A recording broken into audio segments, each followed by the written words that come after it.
Hello everyone and welcome to BACI Blessed, where we uplift stories, reconnect with purpose, and gather in authenticity. I'm your host Aleesha Savanh, and today we are talking about how to heal through dealing with feelings surrounding guilt. First, I wanted to mention that all feelings have a purpose, whether it's good or bad. The good ones will tell you what's aligned, what feels good for you, and the bad ones signify things that you need to heal, you need to accept or work on. Feeling guilt, specifically guilt, points toward what you regret or feel bad for, but it tells you that you have a heart. You feel that way because it didn't sit right with you. You're guilty. So you're human, and that's okay to be guilty for something, but you can't let that weigh you down going into the future. It's something that you don't want to repeat again. So don't repeat it, but also manage the feelings that you're getting in the present. You acknowledge those feelings, but you also don't let it poison your present. Don't let it eat you up. In Buddhism, there are 5 precepts, which are sort of vows that you set for yourself to help you minimize that guilt. They are vows of morality, and this is my understanding of it. I don't speak for Buddhists based off of what I've heard and what I was taught by my late grandmother. The first one, in no particular order, is no kill. So that's any life, don't take a life. Some people can just leave it at don't kill people, but also some take it as far as to not kill even insects or animals. There are Thai Buddhist monks that will sweep the forest floor every day to avoid stepping on insects and ants. But avoiding killing keeps you from feeling guilty for killing. And when you choose to take that vow for no killing or for any of the precepts, it's a promise to yourself. So when you keep that, you're building trust with yourself. You say, I'm not going to kill, so you don't kill. And then you trust yourself more. The second precept is no stealing. And if you have in the past, you can stop now. No stealing. Cut it there.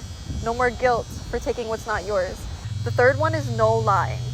And that is a huge weight that you can take off your own shoulders. Free yourself from that, because if you are lying, you have to keep up a story. You have to remember what you're lying about.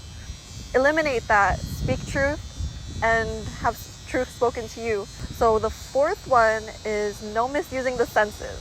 My grandma said no cheating, and she made it about like, don't cheat on your partner, because you're gonna feel guilt for that, and it doesn't feel good doing that to someone, right? The last one is no intoxicating, which is, personally in Lao culture, I think that we listen to the first 4 and then the 5th one we just throw out the window.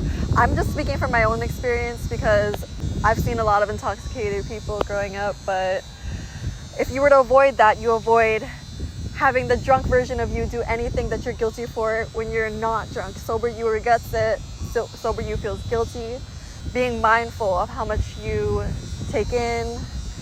Don't get too intoxicated where you lose your senses, where you lose your sense of control of your own body and your words, actions. So avoiding all 5 of those things will help you with creating more guilt in the future. If there is something that keeps repeating in your mind that you're guilty about, you keep replaying that story, there's tools that you can use to go back and forgive yourself. Say you keep remembering you stole something, you feel guilty for it, and you're like, I won't do it again, but you keep remembering that you did do it. So you put yourself back in that situation, you remember that younger version of you, and you go imagine the present version of you going back and forgiving that younger version. You can give them a hug, you can shine a light of forgiveness on them and say, I know you won't do it again, I forgive you, you're forgiven, move on. And that'll help heal the past you and that guilt. Another thing that I use for when I'm guilty of the past, I keep repeating the story, oh, I said the wrong thing to this person. The past is already written. You imagine roots coming out of your feet, ground yourself, leaves falling. That story is already written. No matter how many times you repeat that story, it's not going to change. That story is already written. Gotta let it go. Some people are guilty about the future. They don't let themselves become successful because they want to punish themselves early. They don't think that they deserve it. But know that this life is not a competition. You are creating the life that you deserve, the life that you see for yourself. If you imagined that life, then it is possible for you.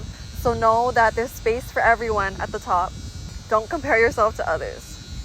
And just remember that we aren't perfect. We're people.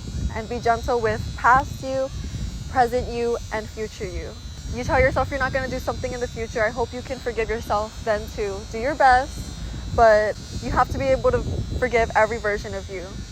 I hope this message helps you out there in any way. If any bit of it works for you, take it. If it doesn't resonate, just leave it.